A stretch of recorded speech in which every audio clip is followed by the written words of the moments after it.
ನಮಸ್ಕಾರ ವೀಕ್ಷಕರೇ. ಮೇಲಿಂದ ಮೇಲೆ ಡಿಮ್ಯಾಂಡ್ ಮಾಡ್ತಾ ಇದ್ದ ಜಿರಳೆಗಳಿಗೆ ಸುಪ್ರೀಂ ಕೋರ್ಟ್ ಶಾಕ್ ಕೊಟ್ಟಿದೆ. ಕಲ್ಲೆಸೆದು ದಾಂಧಲೆ ಎಬ್ಬಿಸಿದವರನ್ನ ಯಾವುದೇ ಕಾರಣಕ್ಕೂ ಕೂಡ ಬಿಡೋದಕ್ಕೆ ಸಾಧ್ಯವಿಲ್ಲ, ಬಿಡಬೇಡಿ ಅನ್ನೋ ಆದೇಶವನ್ನ ನೀಡಿದೆ. ಆದ್ರೆ ಟ್ವಿಸ್ಟ್ ಅನ್ನೋ ಹಾಗೆ ವಿದ್ಯಾರ್ಥಿಗಳಿಗೆ ತೊಂದರೆ ಆಗದೆ ಇರುವಂತೆ ಒಂದು ಸಲಹೆಯನ್ನ ಕೂಡ ಕೊಟ್ಟಿದೆ.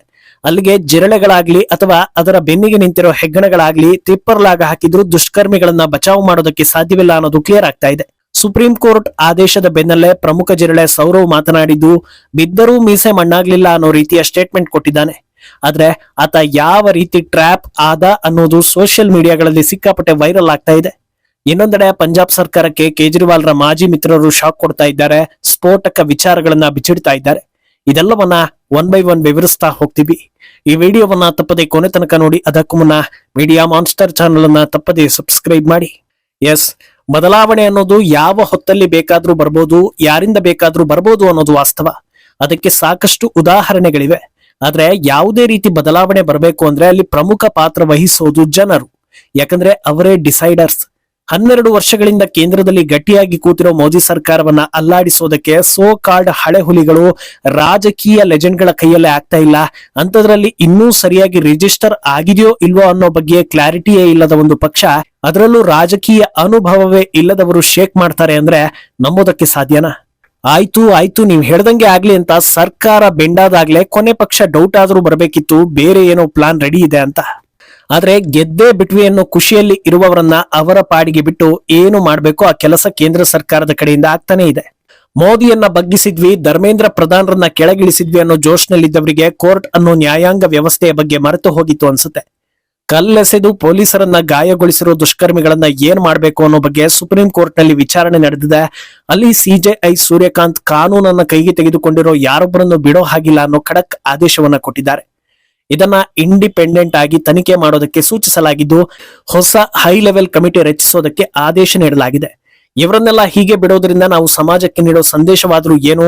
ಕಾನೂನನ್ನ ಕೈಗೆ ತಗೊಂಡು ದಾಂಧಲೆ ಎಬ್ಬಿಸಿದವರನ್ನೆಲ್ಲ ಎಳೆದು ತರಬೇಕು, ಕಾನೂನಾತ್ಮಕವಾಗಿ ಅವರ ಮೇಲೆ ಯಾವ ಆಕ್ಷನ್ ತೆಗೆದುಕೊಳ್ಬೇಕು ಅದನ್ನ ತೆಗೆದುಕೊಳ್ಬೇಕು, ಮುಂದೆ ದೇಶದಲ್ಲಿ ಇಂಥ ಕ್ರಿಮಿನಲ್ ಕೆಲಸಗಳು ರಿಪೀಟ್ ಆಗಬಾರದು ಅನ್ನೋ ಸಲುವಾಗಿ ಎಲ್ಲಾ ಅಗತ್ಯ ಕ್ರಮಗಳನ್ನ ಕೈಗೊಳ್ಳಬೇಕು ಅಂತ ಸಿಜೆಐ ಸೂರ್ಯಕಾಂತ್ ಪೀಠ ಖಡಕ್ ಆದೇಶ ಕೊಟ್ಟಿದೆ. ಹಾಗಿದ್ರೆ ಹೋರಾಟಕ್ಕೆ ಹೋದವರ ಕತೆ ಗೋವಿಂದಾನ? ಎಲ್ಲರ ಮೇಲೂ ಕೇಸ್ ಬೀಳೋದು ಫಿಕ್ಸಾ ಅಂತ ನೋಡಿದ್ರೆ ಇಲ್ಲ. ಕೆಲವೊಂದು ಮುಖ್ಯ ಕಂಡೀಷನ್ ಗಳನ್ನ ಸುಪ್ರೀಂ ಕೋರ್ಟ್ ಹಾಕಿದೆ. ದೊಂಬಿ ಎಬ್ಬಿಸಿದವರ ಪೈಕಿ ಯಾರಿಗೆ 18 ವರ್ಷ ತುಂಬಿಲ್ವೋ ಅಂದ್ರೆ ಮೈನರ್ ಎನ್ನಿಸ್ಕೊಳ್ತಾರೋ ಅವರನ್ನ ಬಿಟ್ಟು ಕಳಿಸಿ. ದೇಶದಾದ್ಯಂತ ಯಾವೆಲ್ಲ ರಾಜ್ಯಗಳಲ್ಲಿ ಈಗಾಗಲೇ ಇಂಥವರನ್ನ ಅರೆಸ್ಟ್ ಮಾಡಲಾಗಿದೆಯೋ ಈ ಕೂಡಲೇ ಅವರನ್ನ ಬಿಟ್ಟು ಕಳಿಸಿ.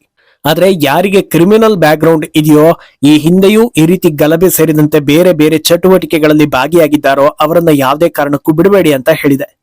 ಅಲ್ಲಿಗೆ ಕೇಂದ್ರ ಸರ್ಕಾರ ಬಯಸಿದ್ದು, ಕೋರ್ಟ್ ಹೇಳಿದ್ದು ಅದೆಲ್ಲದಕ್ಕಿಂತ ಹೆಚ್ಚಾಗಿ ಸಮಸ್ತ ಭಾರತೀಯರು ಅಂದ್ರೆ ಒರಿಜಿನಲ್ ಭಾರತೀಯರು ಬಯಸಿದ್ದು ನೆರವೇರಿದಂತಾಗಿದೆ. ಇದು ಪೊಲೀಸರು ವಿದ್ಯಾರ್ಥಿಗಳ ಮೇಲೆ ಅತ್ಯಂತ ಕ್ರೌರ್ಯದಿಂದ ನಡೆದುಕೊಂಡ್ರು ಅಂತ ರಾಗ ತೆಗೆದು ಕೋರ್ಟ್ ಮೆಟ್ಟಿಲೇರಿ ನಮ್ಮ ಪರ ತೀರ್ಪು ಬರ್ಬೋದಾ ಅಂತ ಕಾಯ್ತಾ ಇದ್ದವರಿಗೆ ತೀವ್ರ ಮುಖಭಂಗವನ್ನ ತರಿಸ್ತಾ ಇದೆ. ಇನ್ನು ಈ ಕೇಸ್ ವಿಚಾರಣೆ ವೇಳೆ ಸಿಜೆಪಿ ಪರ ವಕೀಲರ ವಾದ ಕೂಡ ಜನರಿಗೆ ನಗುವನ್ನ ತರಿಸ್ತಾ ಇದೆ. ಆಲ್ರೆಡಿ ವಿಡಿಯೋ ಫುಟೇಜ್ ಸಿಕ್ಕಿರೋದ್ರಿಂದ ಶಿಕ್ಷೆಯನ್ನ ತಪ್ಪಿಸೋದಕ್ಕೆ ಕಷ್ಟ ಅನ್ನೋದನ್ನ ಅರ್ಥ ಮಾಡ್ಕೊಂಡಿದ್ದ ಸಿಜೆಪಿ ಪರ ವಕೀಲರು ಈ ರೀತಿ ಪ್ರೊಟೆಸ್ಟ್ ನಡೆಯೋ ಟೈಮ್ ನಲ್ಲಿ ವಿಡಿಯೋ ರೆಕಾರ್ಡಿಂಗ್ ಮಾಡೋದಕ್ಕೆ ಅವಕಾಶ ಕೊಡಬೇಡಿ, ನಾಳೆ ದಿನ ಈ ಫುಟೇಜ್ ಇಟ್ಕೊಂಡು ಕೇಂದ್ರ ಸರ್ಕಾರ ಮಿಸ್ಯೂಸ್ ಮಾಡ್ಕೊಂಡ್ರೆ ಕಷ್ಟ ಆಗುತ್ತೆ, ಇದು ಒಬ್ಬ ವ್ಯಕ್ತಿಯ ಹಕ್ಕುಗಳಿಗೆ ಧಕ್ಕೆ ತರೋ ವಿಷಯ ಅಂತ ವಾದ ಮಾಡ್ತಾರೆ. ಅದಕ್ಕೆ ಪ್ರತಿವಾದ ಮಾಡೋ ಸರ್ಕಾರ ಪರ ವಕೀಲರು, ವಿಡಿಯೋ ಮಾಡೋದು ಕೇವಲ ದುಷ್ಕರ್ಮಿಗಳನ್ನ ಹಿಡಿಯೋದಕ್ಕೆ ಮಾತ್ರ ಅಲ್ಲ, ಸುರಕ್ಷತೆ ದೃಷ್ಟಿಯಿಂದಲೂ ಈ ವಿಡಿಯೋ ರೆಕಾರ್ಡಿಂಗ್ ಮಹತ್ವದ ಪಾತ್ರವನ್ನ ವಹಿಸುತ್ತೆ. ಸಾರ್ವಜನಿಕ ಪ್ರದೇಶಗಳಲ್ಲಿ ಹೆಚ್ಚು ಕಡಿಮೆ ಆಗದಂತೆ, ಕಾನೂನು ಉಲ್ಲಂಘನೆ ಆಗದಂತೆ ತಡಿಬೇಕು ಅಂದ್ರೆ ವಿಡಿಯೋ ರೆಕಾರ್ಡಿಂಗ್ ಎಷ್ಟು ಮುಖ್ಯ ಅನ್ನೋದನ್ನ ಆಲೋಚಿಸಬೇಕು. ಇದು ಸುಮ್ಮನೆ ಮಾಡೋದಲ್ಲ, ಪ್ರಮುಖ ದಾಖಲೆ ಅಂತ ಹೇಳ್ತಾರೆ. ಆದ್ರೆ ಸಿಬಿಐ ಸೂರ್ಯಕಾಂತ್ ಪೀಠ ಜಿರಳೆ ವಕೀಲರ ವಾದವನ್ನ ಪುರಸ್ಕರಿಸೋದಿಲ್ಲ. ಇಬ್ಬರ ವಾದವನ್ನ ಆಲಿಸಿ ತೀರ್ಪು ನೀಡೋ ಪೀಠ ಗಲಭೆಗೆ ಸಂಬಂಧಿಸಿದ CCTV, drone footage, body camera recordings, wireless communication ಹಾಗೂ ಪಿಸಿಆರ್ ಲಾಕ್ಸ್ ಎಲ್ಲಾ ದಾಖಲೆಗಳನ್ನು ಸುರಕ್ಷಿತವಾಗಿ ಎತ್ತಿಡಿ, ಅದರ ಆಧಾರದ ಮೇಲೆ ಕ್ರಮ ಕೈಗೊಳ್ಳಿ. ಆದ್ರೆ ಯಾವುದೇ ಕಾರಣಕ್ಕೂ ಪೊಲೀಸರು ಸಂಗ್ರಹಿಸಿರೋ ಈ ದಾಖಲೆಗಳು ಪಬ್ಲಿಕ್ ಆಗಬಾರದು. ಯಾವುದೇ ಪ್ರೊಟೆಸ್ಟರ್ನ ಖಾಸಗಿ ಮಾಹಿತಿಗಳನ್ನ ಹಾಗೂ ವಿವರಗಳನ್ನ ಹೊರಬಿಡಬೇಡಿ, ಎಚ್ಚರಿಕೆ ವಹಿಸಿ ಅಂತ ಸೂಚನೆ ಕೊಟ್ಟಿದ್ದಾರೆ. ಅಲ್ಲದೆ ಇನ್ನೊಂದು ದಿಕ್ಕಲ್ಲಿ ಪೊಲೀಸರ ದಾಳಿಯಿಂದ ಸಿಕ್ಕಾಪಟ್ಟೆ ಜನರಿಗೆ ಗಾಯಗಳಾಗಿವೆ, ಪೆಲೆಟ್ ಗನ್ ಬಳಸಿದ್ದಾರೆ ಅನ್ನೋ ಆರೋಪದ ಜೊತೆಗೆ ಹಲವು ಆರೋಪಗಳ ವಿಚಾರಣೆ ಕೂಡ ನಡೆದಿದ್ದು ಕೋರ್ಟ್ ವಿವರವನ್ನ ಕೇಳಿದೆ. ಯಾವ ರೀತಿಯ ಟಿಯರ್ ಗ್ಯಾಸ್ ಅನ್ನ ಬಳಸಿದ್ರು, ಹಾಗೆ ಪ್ರತಿಭಟನಾಕಾರರಿಗೆ ಹಾನಿಯಾಗದಂತೆ ಏನೆಲ್ಲಾ ಕ್ರಮಗಳನ್ನ ಕೈಗೊಂಡಿದ್ರಿ ಅನ್ನೋದರ ವಿವರಣೆ ನೀಡುವಂತೆ ಸರ್ಕಾರಕ್ಕೆ ಸೂಚನೆ ನೀಡಿದೆ. ಇನ್ನು ಇದರ ಬೆನ್ನಲ್ಲೇ ಮಾತನಾಡೋ ಜಿರಳೆ ಸೌರವ್ ದಾಸ್, ಸುಪ್ರೀಂ ಕೋರ್ಟ್ ಅದರ ದಾರಿಯಲ್ಲಿ ಬರ್ತಾ ಇದೆ, ನಾವು ಅದನ್ನ ವಿರೋಧಿಸೋದಿಲ್ಲ, ಸ್ವಾಗತಿಸ್ತೀವಿ. ನಮ್ಮ ಡಿಮ್ಯಾಂಡ್ ಏನಿದ್ರು ಇಷ್ಟೇ, ಪ್ರತಿಭಟನೆಯಲ್ಲಿ ಭಾಗಿಯಾಗಿರೋ ವಿದ್ಯಾರ್ಥಿಗಳ ಮೇಲೆ ಹಾಕಿರೋ ಕೇಸ್ ತೆಗಿಬೇಕು, ಭವಿಷ್ಯದಲ್ಲಿ ಅವರ ಮೇಲೆ ಯಾವ ಆಕ್ಷನ್ ತೆಗೆದುಕೊಳ್ಳೋದಿಲ್ಲ ಅಂತ ಭರವಸೆ ಕೊಡಬೇಕು. ಇದನ್ನ ಲಿಖಿತದ ಮೂಲಕ ಒಪ್ಪಂದ ಮಾಡ್ಕೊಳ್ಬೇಕು ಅಷ್ಟೇ. ಆಮೇಲೆ ಬೇಕಾದ್ರೆ ಕೋರ್ಟ್ ಆದೇಶವನ್ನ ಪಾಲಿಸಲಿ, ನಾವು ಅದಕ್ಕೆ ತಲೆ ಹಾಕೋದಿಲ್ಲ ಅಂತ ಹೇಳಿದ್ದಾನೆ. ಅಲ್ಲಿಗೆ ಈಗ ಸರ್ಕಾರ ಎಲ್ಲಾ ವಿದ್ಯಾರ್ಥಿಗಳ ಮೇಲಿನ ಕೇಸ್ ತೆಗೆದು ಪತ್ರ ಮುಖೇನ ಜಿರಳೆಗಳಿಗೆ ಒಪ್ಪಂದ ಮಾಡಿ ಕಳಿಸುತ್ತೆ. ಆಮೇಲೆ ಸುಪ್ರೀಂ ಕೋರ್ಟ್ ಆದೇಶದಂತೆ ಯಾರೆಲ್ಲ FIR ಗೆ ಅರ್ಹರೋ ಅವರ ಮೇಲೆ ಮತ್ತೆ FIR ದಾಖಲಿಸುತ್ತೆ.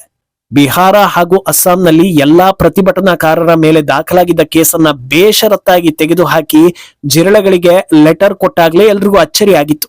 ಆದ್ರೆ ಈಗ ಅಸಲಿ ಆಟ ಸ್ಟಾರ್ಟ್ ಆಗ್ತಾ ಇದೆ. ಖುದ್ದು ಸುಪ್ರೀಂ ಕೋರ್ಟ್ ಆದೇಶ ನೀಡಿರುವಾಗ ಅರ್ಹ ಫಲಾನುಭವಿಗಳನ್ನ ಹುಡುಕಿ ಕೇಸ್ ದಾಖಲಿಸೋದು ಮ್ಯಾಂಡೇಟ್ ಆಗುತ್ತೆ. ಇನ್ನೊಂದೆಡೆ ನಿನ್ನೆ ಇಡೀ ಆಂಟಿ ಪೇಪರ್ ಲೀಕ್ ಬಿಲ್ ಬಗ್ಗೆ ಚರ್ಚೆ ಮಾಡದೆ ಬೊಬ್ಬೆ ಹೊಡೆದು ಸದನವನ್ನ ಹಾಳು ಮಾಡಿದ್ದವರು ಇವತ್ತು ಚರ್ಚೆಗೆ ಸ್ವಲ್ಪ ಅವಕಾಶವನ್ನ ಕೊಟ್ಟಿದ್ರು.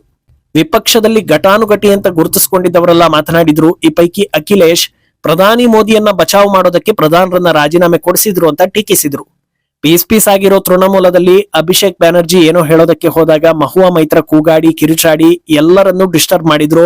ಆಮೇಲೆ ನಿಮ್ಮ ನಿಲುವು ಏನು ಅಂತ ಕೇಳಿದ್ರೆ, ನಾವು ಈ ಬಿಲ್ಗೆ ಸಪೋರ್ಟ್ ಮಾಡ್ತೀವಿ, ಆದ್ರೆ ನೀಟ್ ವಿಚಾರದಲ್ಲಿ ಆದ ಸಮಸ್ಯೆಗೆ ಕೇಂದ್ರ ಸರ್ಕಾರವೇ ನೇರ ಹೊಣೆ, ಇದರಲ್ಲಿ ಯಾವ ಬದಲಾವಣೆ ಕೂಡ ಇಲ್ಲ, ಅವರೇ ಹೊಣೆ ಅಂತ ಕಿರುಚಾಡಿದ್ರು. ಇನ್ನೊಂದೆಡೆ ಸದನದ ಹೊಸ ಅನುಭವ ಪಡಿತಾ ಇರೋ ಪ್ರಿಯಾಂಕಾ ವಾದ್ರಾ ನಗುನಗುತ್ತಲೇ ತಮ್ಮ ನಿಲುವುಗಳನ್ನ ಹೇಳ್ತಾ ಹೋದ್ರು. ಕಾಂಗ್ರೆಸ್ ಅಪೋಸ್ ಮಾಡೋದಕ್ಕೆ ಕಾರಣ ಏನು ಅನ್ನೋದನ್ನ ತಿಳಿಸೋ ಅವರು ಫಾಸ್ಟ್ ಟ್ರ್ಯಾಕ್ ಕೋರ್ಟ್ ಮೇಲೆ ಅವರಿಗೆ ನಂಬಿಕೆ ಇಲ್ಲ, ಮಿಸ್ಯೂಸ್ ಆಗುತ್ತೆ ಅನ್ನೋ ಕಾರಣವನ್ನ ಕೊಡ್ತಾರೆ. ಆದ್ರೆ ಇದನ್ನ ಜನರು ಯಾವ ರೀತಿ ಅರ್ಥ ಮಾಡ್ಕೊಳ್ಬೇಕು ಅನ್ನೋದು ಗೊತ್ತಾಗ್ತಾ ಇಲ್ಲ. ಪೇಪರ್ ಲೀಕ್ ಆದ ತಕ್ಷಣ ಅದನ್ನ ತನಿಖೆಗೆ ಕೊಟ್ಟು ಎಕ್ಸಾಮ್ ಕಡೆ ಚಿತ್ತ ನೆಟ್ರೆ ಧರ್ಮೇಂದ್ರ ಪ್ರಧಾನ್ ಅರ್ಜೆಂಟ್ ಆಗಿ ರಿಸೈನ್ ಮಾಡಬೇಕು ಅಂತ ತಕ ಕುಣಿದಿದ್ದು ಇವರೇ. ಇವರಿಗೆ ಬೇಕಾದಾಗ ಎಲ್ಲವೂ ಅರ್ಜೆಂಟ್ ಆಗಿ ಆಗ್ಲೇಬೇಕು. ಆದ್ರೆ ವಿದ್ಯಾರ್ಥಿಗಳಿಗೆ ಬೇಗ ನ್ಯಾಯ ಕೊಡಿಸ್ತೀವಿ ಅಂದಾಗ ಅದರಲ್ಲಿ ಲೋಪದೋಷ ಕಾಣಿಸೋದು ಯಾಕೆ, ಹೇಗೆ ಅನ್ನೋದು ಸಾಮಾನ್ಯ ಜ್ಞಾನ ಇರುವವರ ಪ್ರಶ್ನೆ. ನಾಳೆ ದಿನ ಇನ್ನೊಂದು ಸಮಸ್ಯೆ ಬಂದ್ರು ಸರ್ಕಾರ ಇನ್ನೂ ಏನು ಮಾಡಿಲ್ವಾ ಅಂತ ದೂರೋದಕ್ಕೆ ಮೊದಲ ಸಾಲಲ್ಲಿ ನಿಲ್ತಾರೆ. ಆದ್ರೆ ಬೇಗ ಏನಾದ್ರೂ ಮಾಡೋಣ ಅಂದಾಗ ಈ ರೀತಿ ಅಡ್ಡಗಾಲು ಹಾಕೋದು ಸರಿನಾ ಅನ್ನೋದು ಜನರ ಪ್ರಶ್ನೆ. ಇನ್ನೊಂದು ಕಡೆ ಪ್ರೊಟೆಸ್ಟ್ ನಡೆಯುವಾಗ ಸ್ಟೇಜ್ ಮೇಲೆ ಕಾಣಿಸಿಕೊಂಡಿದ್ದ ಕೇಜ್ರಿವಾಲ್ ಪ್ರಧಾನ್ ರಾಜೀನಾಮೆ ಬಳಿಕ ನಾಪತ್ತೆಯಾಗಿದ್ದಾರೆ. ಆದ್ರೆ ಅವರದ್ದೇ ಪಕ್ಷದಿಂದ ರೆಬೆಲ್ ಆಗಿ ಬಂದಿರೋ ಸ್ವಾತಿ ಮಲಿವಾಲ್ ಹಾಗೂ ಇತರರು ಪಂಜಾಬ್ನಲ್ಲಿ ಪೇಪರ್ ಲೀಕ್ ಆಗೋದಕ್ಕೆ ಕಾರಣವಾಗಿರೋ ಶಿಕ್ಷಣ ಸಚಿವರ ರಾಜೀನಾಮೆಗೆ ಒತ್ತಾಯಿಸಿ ಪ್ರೊಟೆಸ್ಟ್ ಮಾಡಿದ್ದಾರೆ. ಆದ್ರೆ ಇಡೀ ಊರಿನ ಎಲ್ಲಾ ವಿಚಾರ ಮಾತನಾಡೋ ಕೇಜ್ರಿವಾಲ್ಗೆ ತಮ್ಮ ರಾಜ್ಯದಲ್ಲಿ ನ್ಯಾಯ ಕೊಡಿಸೋದು ಯಾಕೆ ಕಷ್ಟವಾಗ್ತಾ ಇದೆ? ಪಂಜಾಬ್ಗೆ ಹೋಗೋದಕ್ಕೆ ಅವರಿಗೆ ಸಮಯ ಸಿಗ್ತಾ ಇಲ್ವಾ, ಅಥವಾ ದೇಶ ಕಟ್ಟೋದ್ರಲ್ಲಿ ಅಷ್ಟೊಂದು ಬ್ಯುಸಿ ಆಗಿದ್ದಾರಾ? ಒಂದು ನಿಮಿಷವೂ ಪುರ್ಸೊತ್ತಿಲ್ಲದೆ ಕೆಲಸ ಮಾಡ್ತಾ ಇರೋದ್ರಿಂದ ಈ ವಿಚಾರವೇ ಅವರಿಗೆ ಗೊತ್ತಾಗ್ಲಿಲ್ವಾ ಅಂತ ಪ್ರಪಂಚದಾದ್ಯಂತ ಇರೋ ಅವರ ಅಭಿಮಾನಿಗಳು ಚರ್ಚೆ ಮಾಡ್ತಾ ಇದ್ದಾರೆ. ಈ ಬಗ್ಗೆ ನಿಮ್ಮ ಅಭಿಪ್ರಾಯವನ್ನ ತಪ್ಪದೆ ಕಮೆಂಟ್ ಮೂಲಕ ತಿಳಿಸಿ.